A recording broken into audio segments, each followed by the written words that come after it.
ditemukan warga negara asing itu memang melakukan dokumentasi, foto dan video terhadap beberapa instalasi militer di Korsel. Dan beberapa WN asing yang ditangkap tuh dari Cina asalnya. Oke. Ketika mereka ditemukan kemudian mau diproses sama polisi, mereka kehambat oleh regulasi yang berlaku karena itu dia benar-benar mencoba menjelaskan permasalahan-permasalahan di masa lalu gitu loh. Karena diktator-diktator di mereka ya kayak Park Chung-hee, Chun Doo-hwan itu benar-benar mendapatkan konsekuensi gitu loh. Ya Park Chung-hee dibunuh sih. Tapi kalau Chun Doo-hwan dia akhirnya dipenjara gitu kan. Terus juga presiden-presiden sebelumnya yang dia ada korupsi, dia ada kasus segala macam, itu juga mereka diadili dan dipenjara ya. Si demokrasi gitu ya, di mana ada temennya yang di favorable gitu. Itu kayaknya agak salah gitu karena di mana-mana jadinya in the longer term di mana negara-negara semakin banyak menjadi demokrasi, itu ada laten anti Amerika sentiment gitu kan. Bahkan di Korea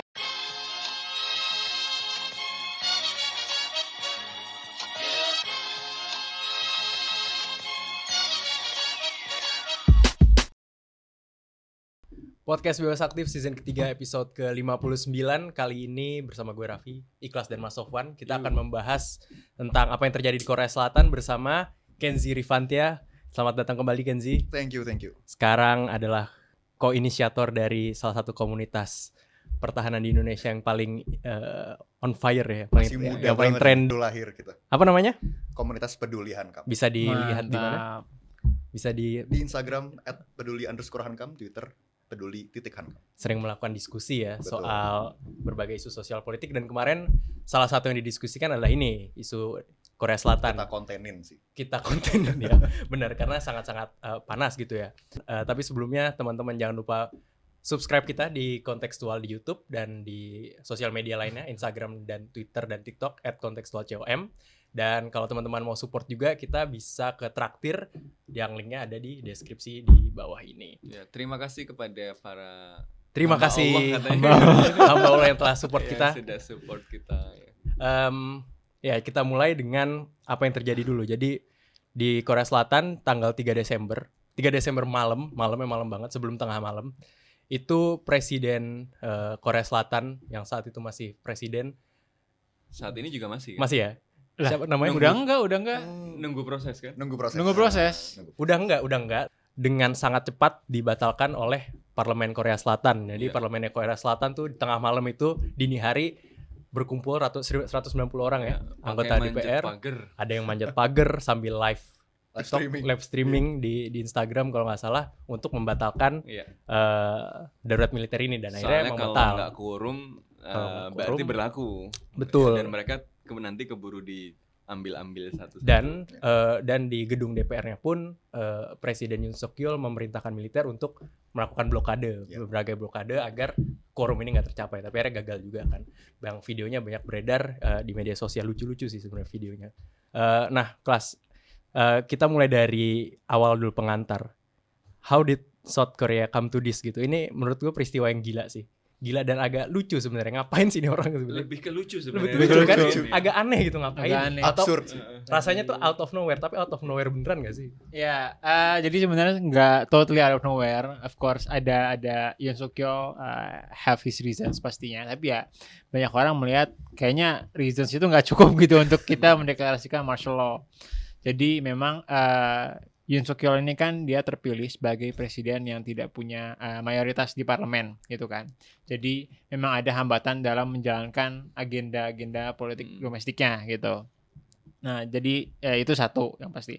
Dan dua juga dia terutama istrinya gitu sedang ada dalam beberapa investigasi yang menyangkut ya korupsi dan lain sebagainya. Jadi itu juga dianggap yang menjadi tekanan gitu kan, kayaknya daripada jadi macam-macam mending di putar balikan aja mejanya dengan martial law gitu. Nah, jadi ya itu among the most highlighted reasons ya untuk dua ini, karena di Korea itu kan ada dua partai utama ya, ada partai Demokrat dan juga People's Power Party atau Partai Kekuatan Rakyat ya.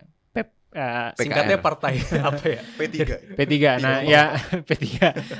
Yang Demokratik itu yang lebih liberal, yang People's Power ini lebih konservatif. Nah, dan dia menuduh Partai Demokrat ini yang punya mayoritas di parlemen Korea itu dia komunis. sebagai kolaborator Korea Utara lah segala macam karena mensabotase agenda pemerintahannya gitu kan. Yang berarti ya yang mana emang kompromi tidak berjalan gitu di parlemen dan di pemerintahannya Yoon Suk Yeol. Yang mana memang juga perlu diakui sih karena biasanya presiden menjabat dengan mayoritas di parlemen gitu kan. Tapi ya ini menjadi anomali. Tapi itu pun ini bukan pertama kalinya juga presiden tidak punya mayoritas di parlemen gitu kan. Jadi memang ada faktor Yoon Suk Yeol sendiri gitu sepertinya yang kemudian menghasilkan keputusan untuk memberlakukan martial law yang tidak diduga-duga ini juga. Iya. Nah, kita set the scene tadi partai-partai di Korea dan di parlemen. Berarti Yoon Suk Yeol ini dari People's Power, partai rakyat tadi ya. Partai Rakyat. Partai rakyat yang People's Power aja ngomong. People's Power rakyat yang kayak minoritas kan di parlemen, Yang konservatif. yang konservatif Konservatif. dan Korea Selatan ini baru pemilu legislatif juga kan. 2024. Iya. Kayak ada semacam midterm-nya gitu ya. Iya, midterm. Iya.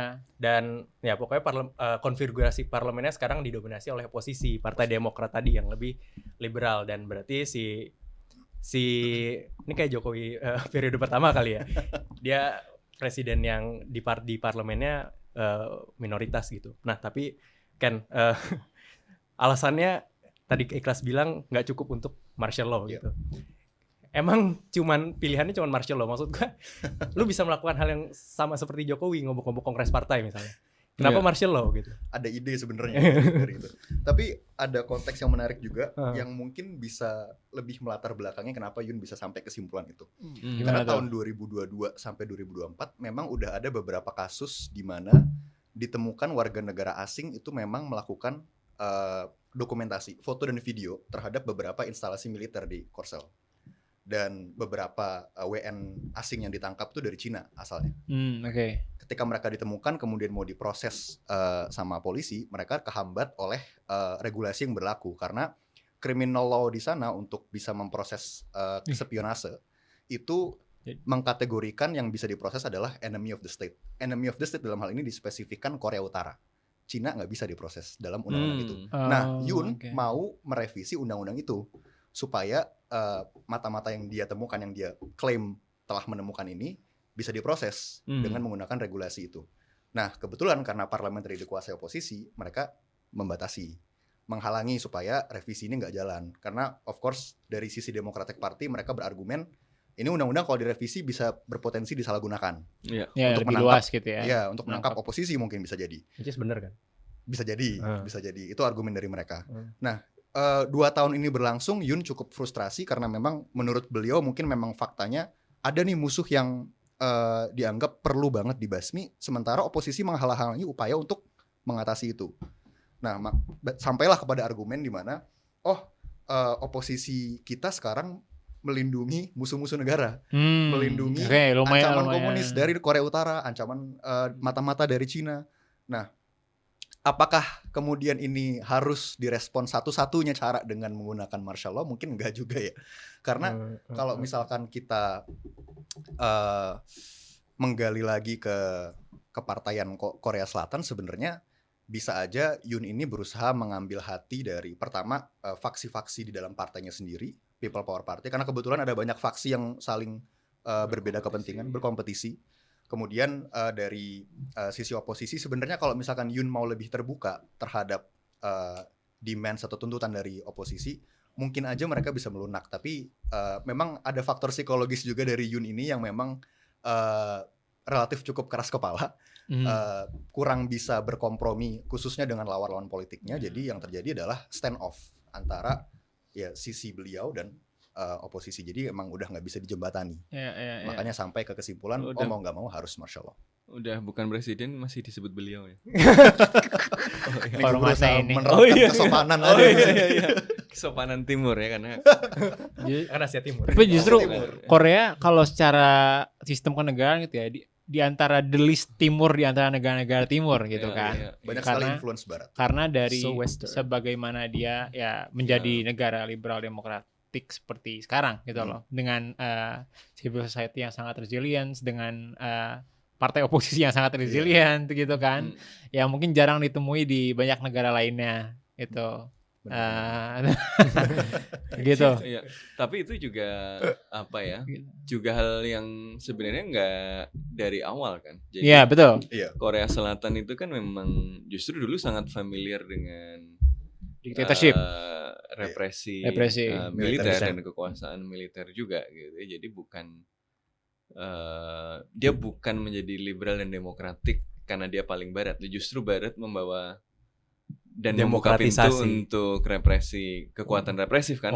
Kemudian ketika ekonomi sudah tumbuh, ketika ada ya banyak perubahan, kemudian baru mengalami demokratisasi. Tapi kalau teman-teman lihat tahun 70-an, 80-an itu kan ya ini kekuatan ini negara yang didominasi oleh kekuatan militer kan. Kalau teman-teman dulu nonton ada filmnya tuh yang taksi itu ya. Taksi driver. Ada Drakora juga. Ya, ada soal Gwangju, ada gubernur kemarin. Ya, jadi sampai satu kota di blokade kan sama militer dan di situ sampai bikin komune-komune warganya sendiri untuk bertahan menghadapi tentara negaranya gitu. Itu kayak kalau Depok tiba-tiba dikepung sama semua markas militer di sekitarnya itu gitu.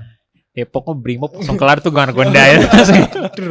Iya, tapi yang justru menarik adalah udah lama banget nih nggak begini gitu kan. Iya. Sudah cukup lama. Kenapa kemudian tiba-tiba begitu? Justru karena ada track record dulu pernah kayak gitu. Mungkin orang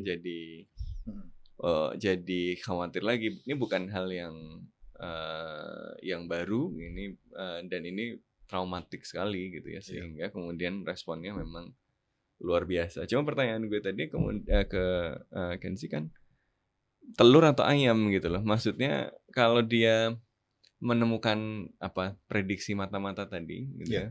Sebenarnya memang ada mata-matanya dan dia ingin menghabisi itu dengan mengubah aturan, atau dia ingin menggolkan aturan dengan membuat sekuritisasi isu mata-mata. Ini kan pertanyaan yang juga sangat mungkin gitu loh. Kalau kita mau mendorong sesuatu gitu, saya butuh pretext. Pretextnya apa ya? Pretextnya bisa macam-macam. Kemarin bahkan dalam investigasi malah ada yang mengaku kan bahwa presiden itu misalnya kalau perlu memalsukan sebuah serangan, iya nggak sih? False flag operation. Ya kan? Dari Korea Utara gitu kan, supaya kemudian bisa menjadi pretext untuk melakukan martial law. Ya kemarin ada kesaksian seperti itu kan. Benar. Jangan-jangan yang dari awal mata-mata itu juga false flag gitu kan. Yang mau dibangun adalah memang kemudian sekuritisasi ketakutan tadi gitu. Itu menarik sih. Jadi memang harus menarik, tapi agak-agak inspiratif juga. Loh, justru harus dilihat dengan kritis gitu. Benar. Tapi ini salah satu yang memberitakan South China Morning Post sih. Media yang kebetulan posisinya cukup kritis juga terhadap Cina sendiri. Entah ya apakah mereka dikibulin oleh gerak-geriknya Yun. Kalau misalkan memang yang kata Mas Sofwan barusan beneran. Enggak, gue tuh bertanya. Gue bukan membuat pernyataan. Gue membuat jangan-jangan. Kalau jangan-jangan jawabannya bisa jadi. Tapi kalau dilihat dari maksudnya di ujungnya adalah martial law, menurut gue itu cukup gila untuk dilakukan, which means nggak, tadi yang dibilang Mas Sofwan nggak gila-gila amat gitu, bisa aja terjadi gitu kan. Nah tapi kan ini bukan si Yun ini kan abis ini udah 2 kali kan di impeach, dimakzulkan akhirnya dengan dasar melakukan darurat militer yang pertama itu gagal karena partainya dia memblokade, membelanya, tapi menurut gue cukup fair sih. Membelanya adalah berikan dia waktu untuk resign. Di pressure untuk resign. Iya, menurut gue fair lah. Fair. Tapi yang kedua akhirnya gol juga itu akhirnya makzul. Sekarang pemerintahan dipimpin dan negaranya juga dipimpin oleh caretaker presiden yang merupakan perdana menteri yang gue lupa namanya siapa. Dari partai independen atau apa gitu. Dari partai juga ya. Power juga. Nah, tapi kan Handuksu. Nah, kelas pertanyaan gue adalah kan sebenarnya impeachment di Korea Selatan atau presiden berkasus tuh bukan hal baru ya maksudnya. Nah, itu dia. Ya kayaknya hampir beberapa tahun terakhir Sering. selalu ada kasus. Selalu ada kasus. Kasusnya selalu melibatkan keluarga. Nah, Gitu. Tapi kali ini Atau- tidak melibatkan dukun ya. Keluarga. Dulu pernah melibatkan dukun soalnya.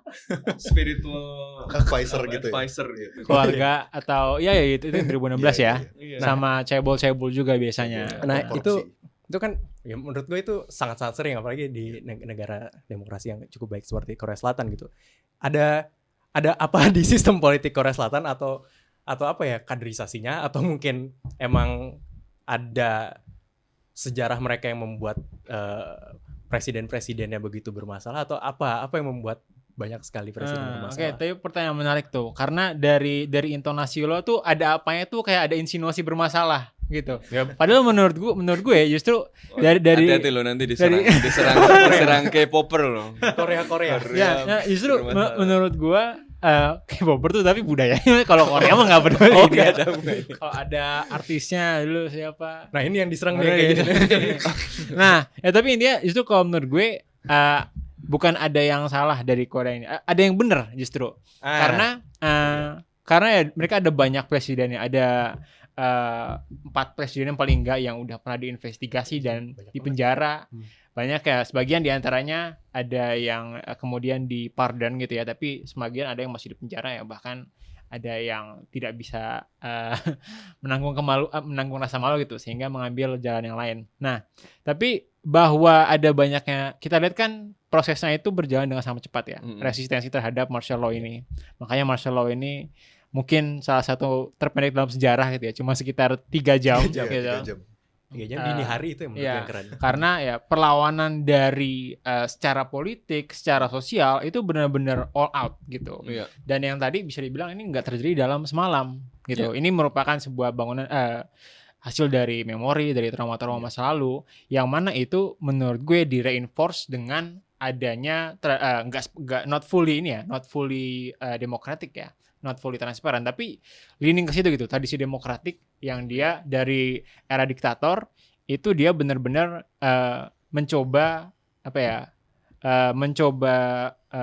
menjelaskan permasalahan-permasalahan di masa lalu gitu loh. Karena diktator-diktator di mereka ya kayak Park Chung-hee, Chun Doo-hwan itu benar-benar mendapatkan konsekuensi gitu loh. Ya Park Chung-hee dibunuh sih, tapi kalau Chun Doo-hwan dia akhirnya dipenjara gitu kan. Terus juga presiden-presiden sebelumnya yang dia ada korupsi, dia ada kasus segala macam, itu juga mereka diadili dan dipenjara gitu kan. Dan seperti yang kita tahu juga di Korea itu, kalau teman-teman lihat untuk klipnya ya yang viral kemarin, itu demonstrasinya luar biasa tertib, luar biasa masif dan luar biasa kondusif gitu ya kalau bisa gue bilang ya, karena nggak chaos gitu loh. Selalu benar-benar teratur, kayak orang-orang tuh chatnya jelas dan dia ada nggak cuma sekedar mobil komando, bahkan bikin panggung sendiri gitu Ada kan. konsernya. Ada konsernya. Gue pernah berada di tengah-tengah demonstrasi orang-orang Korea, tapi waktu itu masih rame yang pro Amerika, anti Amerika. Tahun sebelum pandemi. Oke. Oh. Think. 2016-an berarti. Iya, itu 2017. demonya ada kayak konser malah memang. Iya. Nah, Jadi iya.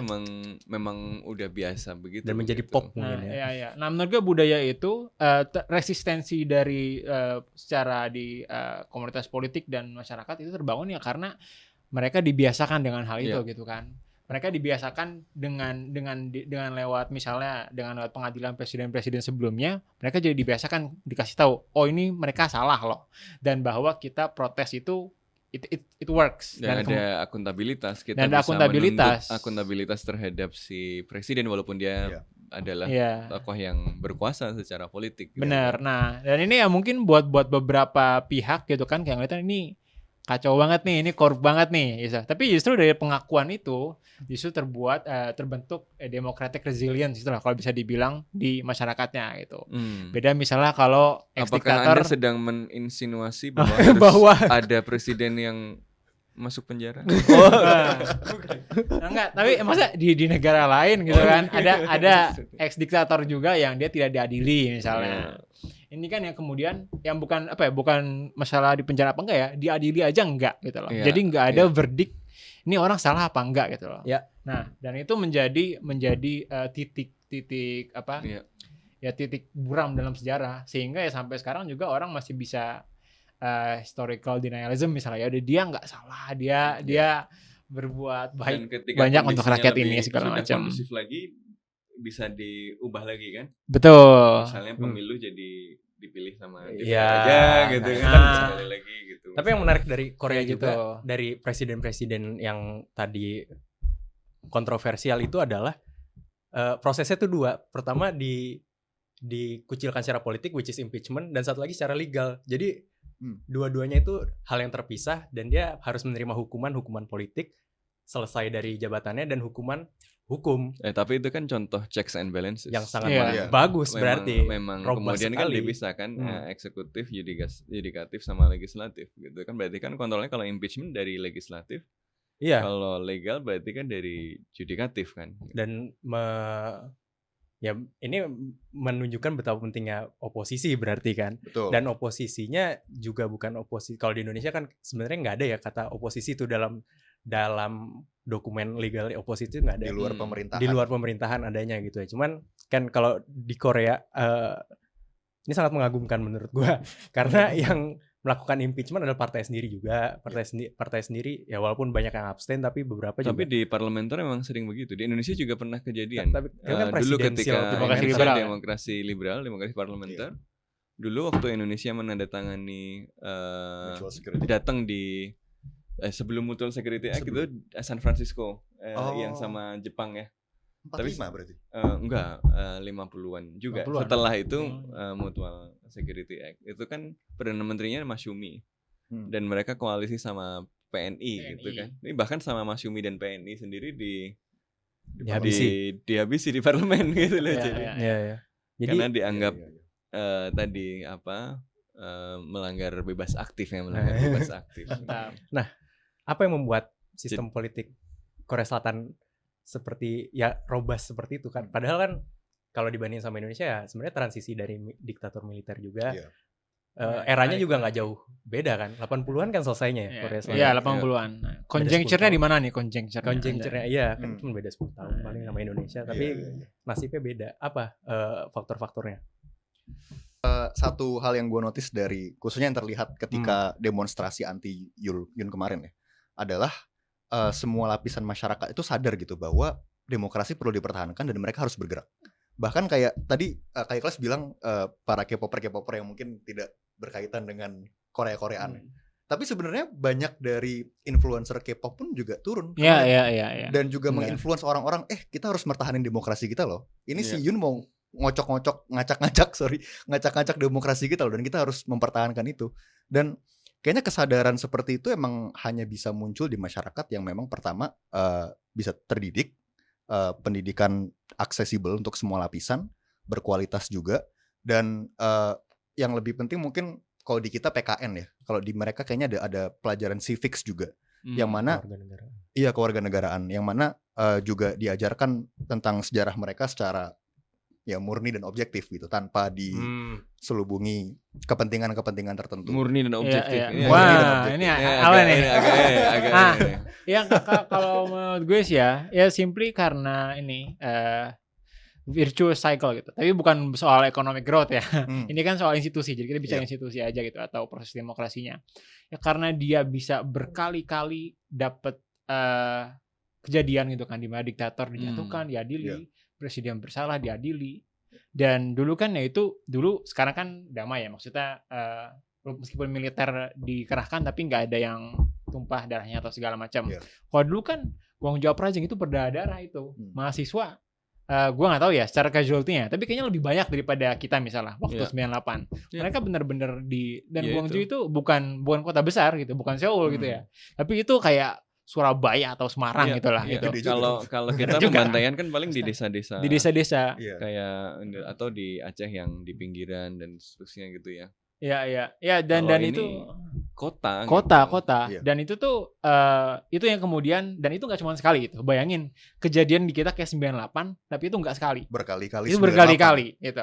Nah, itu dari berhasilnya proses itu kemudian yang terbangun gitu, resilience atau kalau gue sih mungkin milihnya bukan soal pendidikan ya, tapi ya kolektif memori di masyarakat. What gitu. doesn't kill you makes you stronger. What doesn't kill you makes you stronger. Dan itu diselebrasi lewat berbagai dalam aspek kehidupan gitu loh. Jadi bukan cuma pendidikan doang. Iya. Dari film, dari cerita-cerita di masyarakat gitu kan. Itu yang kemudian membuat ya democratic resilience itu menjadi kuat dan decisive gitulah dalam membentuk dalam menggagalkan martial law-nya dari Yoon Suk Yeol ini. Iya sih, bener sih. Berarti itu Tapi gue mau kasih gambar yang mungkin lebih apa ya? Oke, itu poin yang gue setuju bahwa ada democratic resilience, bahwa kemudian checks and balancesnya jalan, bahwa kemudian ada kultur civics dari masyarakatnya yang kemudian terbangun pasca otoritarianisme, yes, dan itu hal yang juga harus kita kerjakan. Yeah. Tapi gue juga nggak mau ngomong bahwa everything is fine di Korea. Sistem politiknya juga tidak ideal karena ya tadi makanya K-pop itu banyak cerita soal korupsi itu ya karena memang banyak gitu loh. Jadi karena Korea ini nanti nyambung sama posisi Korea sebagai bulwarknya Amerika Serikat di kawasan ketika Perang Dingin, ya kan? Salah satu jadi yang sering dilupakan orang kenapa Korea itu ekonominya cepat tumbuh.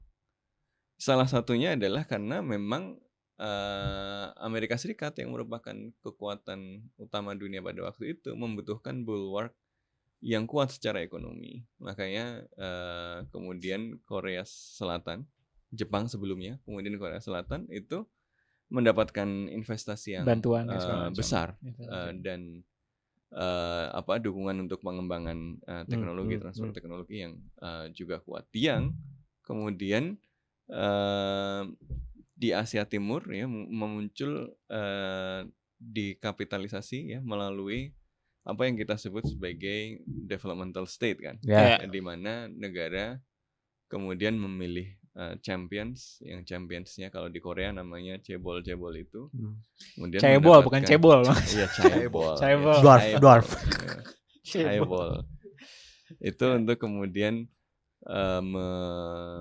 menggunakan resource yang dialokasikan untuk menjadi pemimpin di industrinya masing-masing gitu kan. Tapi itu kan ketika Anda picking champions, siapa yang akan dipick sebagai champions gitu kan? Pasti yang ada kedekatan, ada koneksi dan seterusnya. Walaupun agak lebih mendingan ya koneksi tapi jadi gitu daripada di sini koneksi nggak jadi koneksi gitu kan. gagal lagi. Udah koneksi gagal lagi. Udah orang dalam gagal lagi. Itu mendingan orang dalam berhasil kan nggak malu-malu banget. Tapi tetap aja problematik gitu. Tetap aja kemudian makanya kemudian struktur ekonomi politik yang demikian ini kan masih berlanjut. Makanya kolusi antara pelaku bisnis ya, chaebol tadi gitu ya, dengan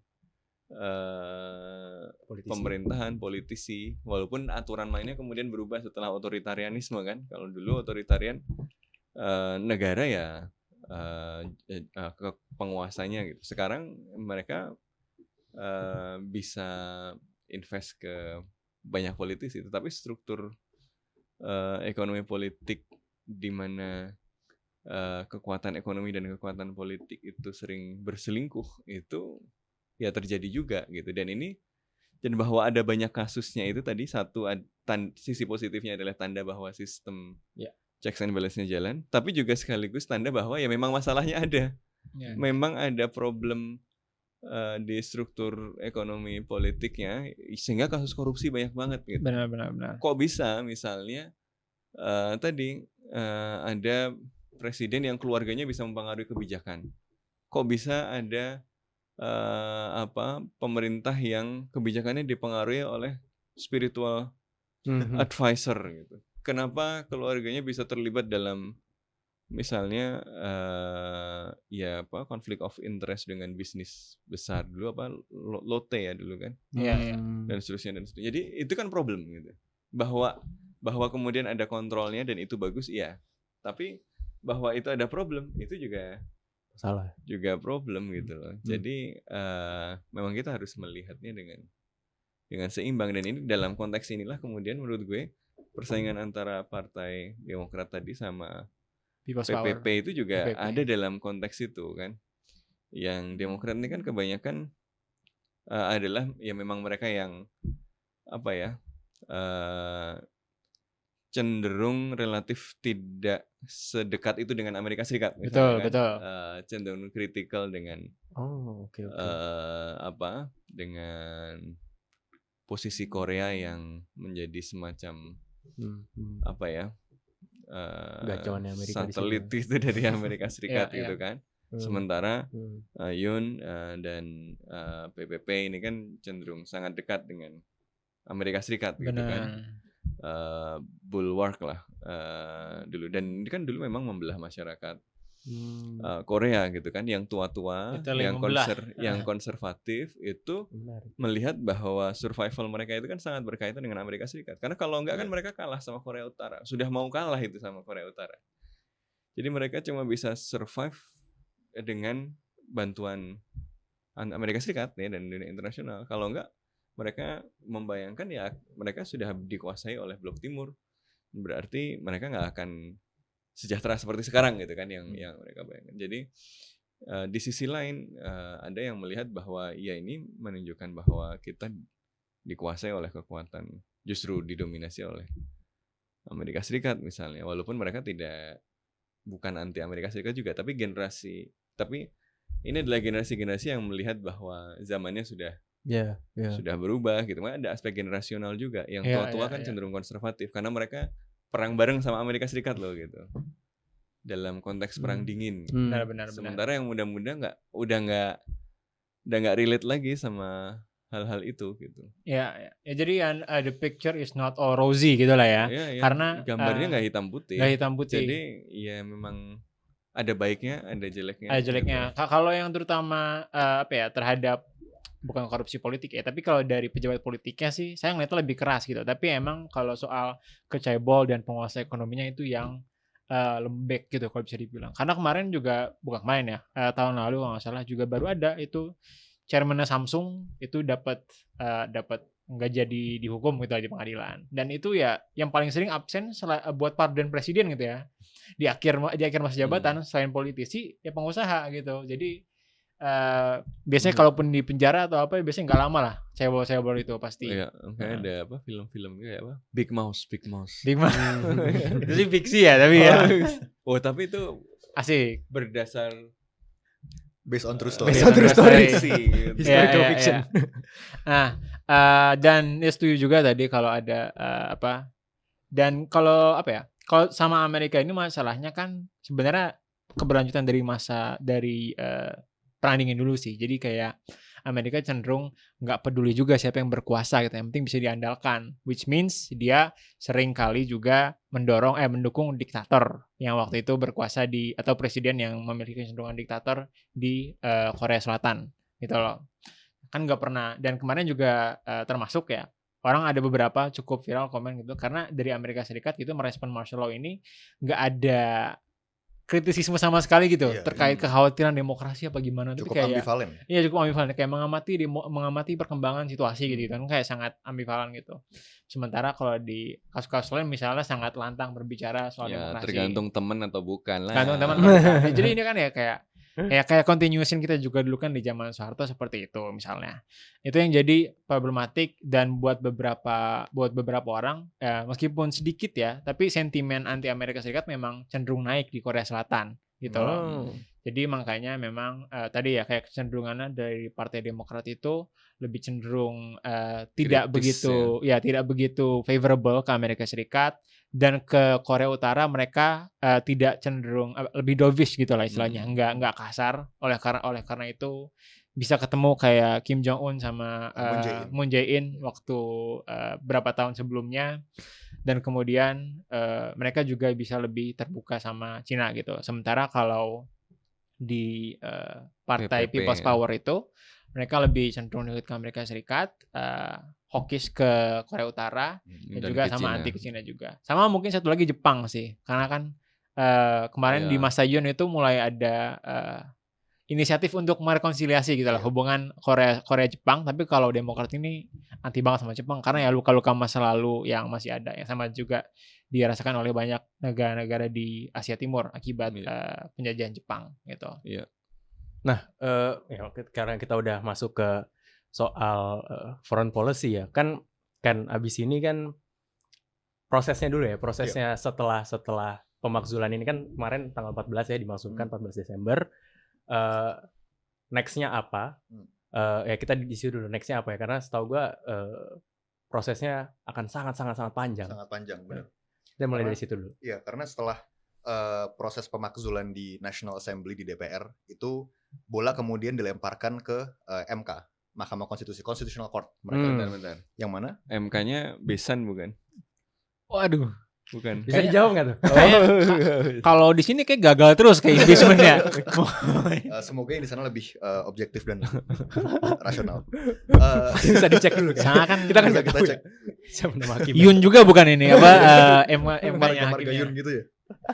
Tapi MK ini sekarang memang ada di posisi yang sulit karena of course mereka lagi di spotlight, di pressure juga sama berbagai pihak. Karena selama 180 hari setelah tanggal 14 Desember tadi mereka harus memutuskan apakah pemakzulan ini diterima atau digagalkan oleh mereka. Nah, kalau misalkan in case gagal pemakzulannya, Yoon Suk Yeol lanjut jadi presiden sampai 2027. Itu seru itu. Itu seru. Di satu sisi seru, di Jadi sisi belum lain final Sekian. itu ya. Gue sih. Kartunya masih ada kartunya. Dan Yun juga bilang saya akan fight sampai till the end. habis-habisan Iya, kan dia bilang. berjuang habis-habisan. Tapi luar of course biasa. mungkin akan 3 tahun menanggung malu ya sampai 2027. Yang penting presiden. Iya. Yang presiden. 3 tahun menang. Nah, Iya. in case itu berhasil berarti dalam 60 hari bakal ada pemilu lagi. Oke. Iya, Gitu. iya. Nah, Tapi lu juga kemarin ada yang bilang katanya presiden dijegal nggak bisa keluar negeri. Iya. Ya. itu Itu wow Kementerian Hukumnya emang melarang Yun keluar negeri. Itu dalam Selama konteks criminal prosecution ya. investigasi. Karena kan Nggak- lagi di dalam. nggak immune berarti ya. Iya, lagi Luar didalami biasa. pertama motivasi beliau, kemudian pelanggaran-pelanggaran terjadi, pasal-pasal apa aja yang bisa dipakai untuk melawan. Jadi harus di dalam negeri dulu. Sementara investigasi berlangsung. Tapi sejauh ini Udah ground- selesai dong Institusinya berarti. udah kuat. Apanya? Berarti Ini. cekalnya udah selesai. Kayaknya investigasi masih berlangsung Mas, Masih sampai terus sekarang. ya. Dan itu akan mempengaruhi juga keputusan MK nantinya. Iya, tapi iya betul. 180 hari ke depan. Nah, kalau misalkan nanti kemudian berhasil, kemudian pemilu, nah itu akan seru karena posisinya sekarang kan Democratic Party pertama menguasai parlemen, kemudian cukup bisa diterima juga sama masyarakat, especially after what happened. Yes. Tentu Dan saja. people power ini Oh. harus membenahi image-nya nih. Gimana caranya dia bisa lanjut memenangkan suara ketika udah dicemari Iya, sedemikian udah rupa terlanjur Ya, sama Yoon Suk Yeol. sebelumnya juga Park Geun Hye people power sih. Iya sih. Jadi Dan ini kan lagi ada gelombang yang sangat populer ini kan ya, Iya, Kak, iya, iya. yang itu bisa dikapitalisasi sama oposisi Wah, kan di betul. pemilu Panen ini berikutnya. harusnya oposisi. Panen. Panen sih harusnya. Landslide sih harusnya sih. Landslide. 1 billion seats. Iya. Grounds for impeachment-nya cukup clear ya. Maksudnya Clear. secara legal berarti base-nya adalah di Iya. martial law tadi ya. Penyalahgunaan kekuasaan, kemudian tuduhan pemberontakan, rebellion. Iya, Oke. iya. Mau menangkap institusi negara gitu. Benar. Iya, iya. Menggunakan militer juga Ah. untuk menangkap anggota DPR kan. Ya, ya. Dan sebenarnya ketua partai dia juga di People power. People Power juga di ini kan dikasih surat tangkap gitu ya. Kalau nggak salah, karena posisi dia kan berseberangan banget sama Yoon kemarin ya. Dia Ketua partainya dia sendiri. ketua partainya People Power ini sangat-sangat tidak mendukung apapun yang dilakukan oleh Yoon. Meskipun di proses pemakzulan pertama dia masih berusaha untuk mendorong agar anggotanya, oke, kita jangan memberikan posisi yang favorable kepada Yoon, tapi masih ada anggotanya yang mendukung. Nah, kemudian di proses pemakzulan kedua, benar-benar People Power Party kemudian berbalik kan. Ya harus dipotong lah. Dipotong. Kalau nggak Iya. dipotong dia Liabilitas hancur juga buat dia, di ha. pemilu. Iya, ya, kemudian begitu. Nah, karena memang di dalam People Power Party sendiri ada beberapa faksi-faksi yang ada faksi yang pro banget terhadap Yoon Suk Yeol, ada yang cukup netral, ada yang anti. Nah, ini kalau nggak salah si gue lupa namanya siapa, ketua PPP sekarang, Gua nggak tahu. something Ya, Han nanti bisa something. kita cari. Hmm. Itu memang bukan anggota faksi pro Yoon, jadi posisinya memang berseberangan sama beliau. Berarti kalau ada pemilu dalam let's say impeachment-nya goal gitu ya. Berarti dalam 6 tambah 9. 6 tambah 3 9 ya. Apanya ini? Ini pemilunya. Kan MK 180 hari itu 6 bulan kan? 180 Kok gue nggak bisa gitu? 180 hari ya, 6 ya, bulan, ya, 6 bulan, iya, setengah iya. tahun, setengah Yes. tahun 6 bulan. 6 bulan. Ditambah 3 bulan setelah keputusan 9 untuk bulan. pemilu 9 bulan kan. Kayak Iya. bayi dong. Kayak lahir. bayi. Lahir Lahirlah kembali. presiden baru. Itu berarti kemungkinannya adalah kemenangan dari kandidat dari partai Demokrat ya. Udah ada nama-namanya Kayaknya gitu yang akan kandidat kuat. maju jadi calon presiden ya sekarang yang jadi pemimpin Partai Demokrat sekarang, Lee Jae-myung. Ya. LJM ya. Itu juga dia kan lawannya dia di pemilu sebelumnya, lawan Yoon Suk Yeol. Benar. Pemilu terakhir Korea tuh 2022 ya. Dua presidensial ya. Ini LJM ini juga kemarin lucu karena dia sambil manjat pagar Oh, National LJM tuh yang Assembly. manjat pagar. National Assembly Ketua kemudian partai yang sambil manjat pagar. live Itu kan streaming. bagian dari konten, bagian dari I'm fighting for you. Nah, gitu. Ketua partainya Itu benar tuh. Iya, ketua partainya udah bayangin ketua bapak-bapak partai di tua. sini loncat pagar enggak ada yang kuat sih kayaknya. Di sini nabrak tiang listrik. Oh, ada Demokrat kuat nih. Jol. Dan- Tapi kan lari dari pagar sampai ke gedung jauh. Oh iya. Iya, jauh sih. Tapi berarti kalau kita bicara kembali ke foreign policy lagi ya, dengan kemungkinan kemenangan dari Partai Demokrat tadi, berarti arah kebijakan luar negeri dari dari Korea Selatan akan less favorable to the US, Itu yang menarik. dan itulah mengapa pernyataan respon dari US terhadap isu ini adalah ambivalen tadi. Iya, Saya karena bilang kayak gitu ya. perlu diingat juga waktu pas Yoon Suk Yeol pertama kali berhasil kepilih, Amerika itu beberapa figur dari Amerika praise Yoon sebagai salah satu champion demokrasi. Membuktikan bahwa demokrasi di Korea Selatan sehat loh. Oh, iya. Artinya seorang Yoon bisa dipilih. Iya, Nah. itu sangat Amerika sekali. Iya. Iya. Championing ya pro democratic Iya. candidate segala macam. Termasuk melakukan represi gitu kan Amerika sekali. Itu justru Hati-hati sangat Hati-hati. Nah kemudian sekarang championnya ini kena kasus, mereka responnya ambivalen tadi kan. Cuma mengikuti prosesnya, kemudian kita memiliki kerjasama yang akan selalu kuat dengan Korea Selatan. Kita akan siap bekerja sama dengan siapapun yang memimpin Korea Selatan. Iya benar. Ya dan Lee Jae-myung ini ya potentially one of the most pro China. Lee Jae-myung. Lee Jae-myung. LJM. Lebih gampang disingkat ya. Kalau nama Korea agak mirip-mirip gitu. Lee, Yoon, Kim.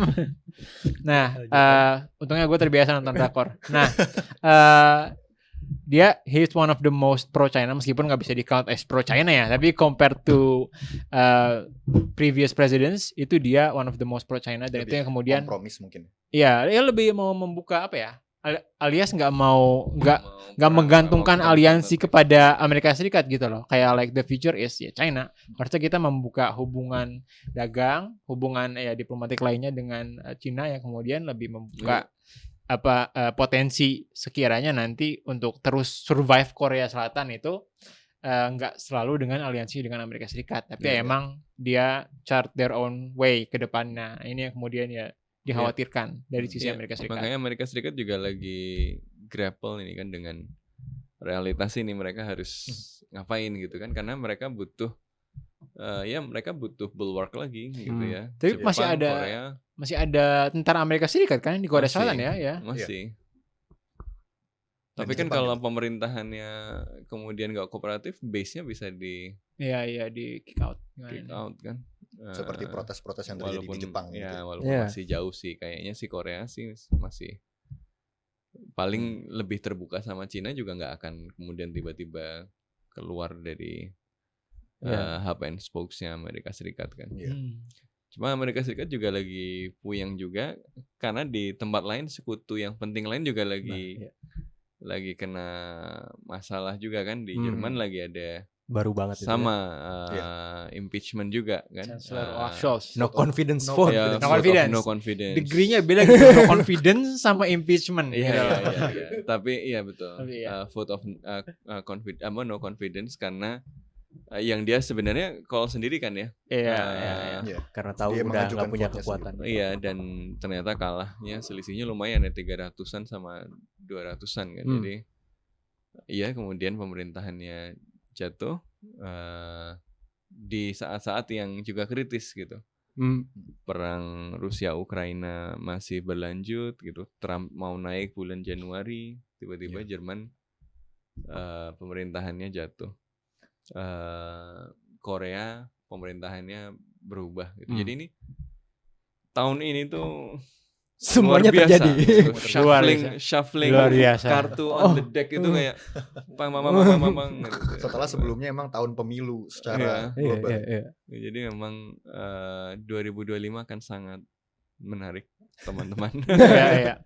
Ya, tapi kalau menurut gue satu yang mau di-highlight juga kayaknya kaitan antara foreign policy dan demokrasi ya. Ya kayaknya gue gak tahu ya, mungkin ada yang penelitian atau gimana. Tapi in big picture gitu ya, dalam jangka panjang aliansi, itu kayaknya strategi Amerika untuk merepresi demokrasi gitu ya, di mana ada temennya yang di favorable gitu, itu kayaknya agak salah gitu, karena di mana-mana jadinya in the longer term, di mana negara-negara semakin banyak menjadi demokrasi, itu ada laten anti Amerika sentimen gitu kan. Bahkan di Korea Selatan gitu loh, yang benar-benar dibantu on the ground sama Amerika Serikat ngalahin Korea Utara gitu kan. Kita juga ngeliat sebelumnya di Filipina sama Duterte gitu kan.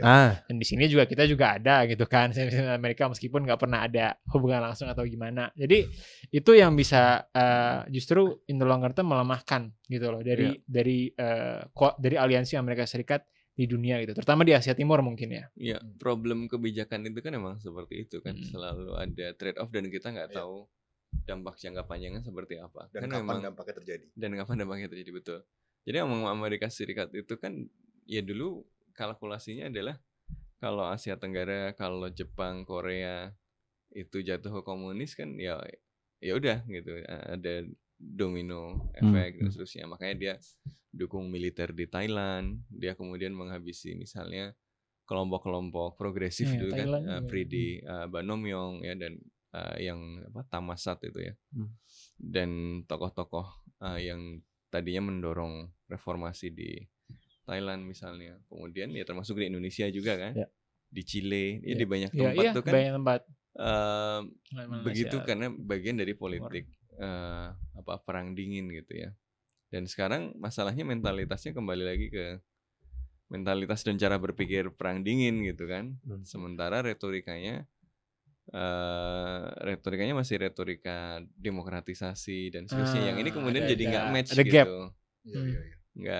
Nggak nyambung gitu kan. Jadi di satu sisi ceramah soal demokrasi, di sisi lain ya ketika ada temennya yang nggak demokratis, selama masih temen gue tutup mata gitu. Ini harus milih sebenarnya. Kan bahkan jualan anti Cinanya adalah, jualan untuk konten Cinanya adalah democratic community kan, democratic misalnya democratic security diamond dan seterusnya gitu. Jadi demokrasi itu identitas yang dijual dan memberikan justifikasi moral. Maka jadi pertanyaan ketika kemudian tepat sekali. Kemudian dengan retorika demokratik itu ya, free and open Indo-Pasifik dan seterusnya, kan dia malah melakukan demokrasi summit Biden ya kan? Makanya ya kalau mau itu konsisten lah, kalau dorong demokrasi jangan, karena kenapa? Karena kalau orang diajarin demokrasi dan menginternalisasi demokrasi itu sendiri, kemudian ngelihat loh ini orang yang ngomongin demokrasi ternyata nggak demokratis kan, malah justru tadi showing resistance yang lebih kuat lagi gitu ya. Benar. BTW Korea Selatan juga sempat ngadain summit tentang demokrasi kalau nggak salah, pas zamannya Yoon Suk Yeol. Bu Retno Marsudi jadi salah satu speaker di sana. Oh gitu, oke. Sekarang ini terjadi. Nah, di ujung podcast ini gue pengen kembali lagi ke peristiwa martial law, peristiwa pemakzulan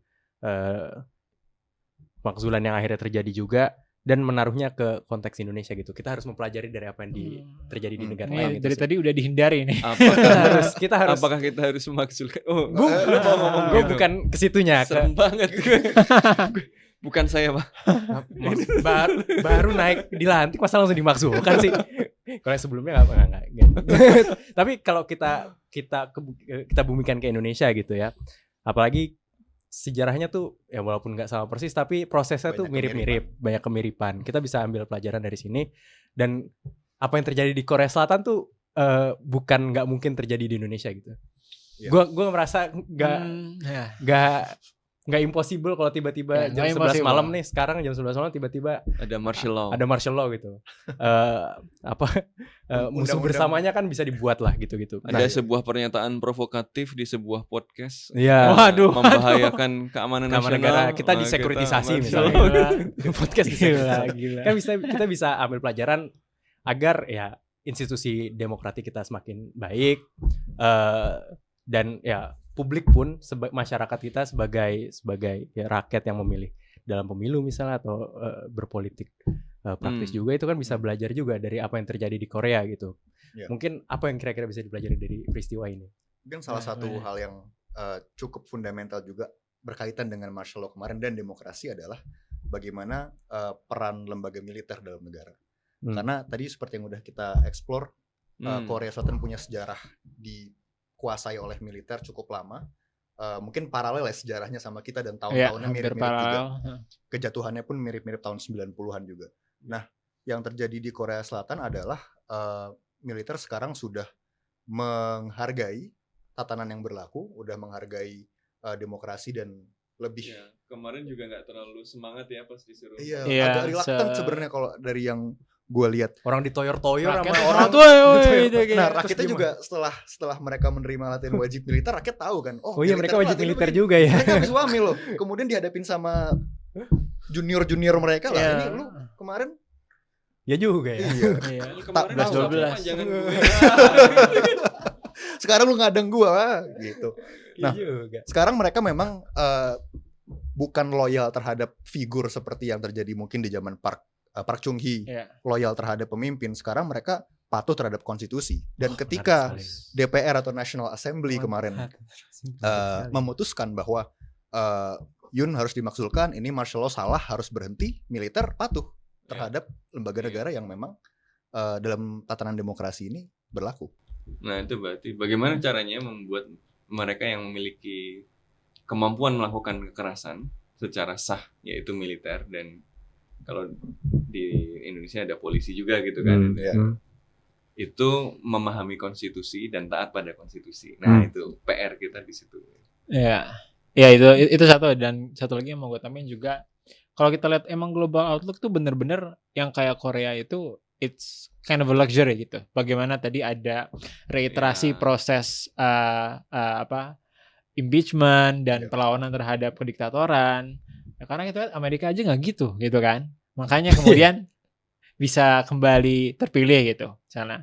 Dan juga terjadi di banyak negara lainnya. Kalau mau dicari contoh, gue nggak kepikiran contoh lainnya soalnya gitu loh, yang seplentiful dan sekuat Korea gitu ya.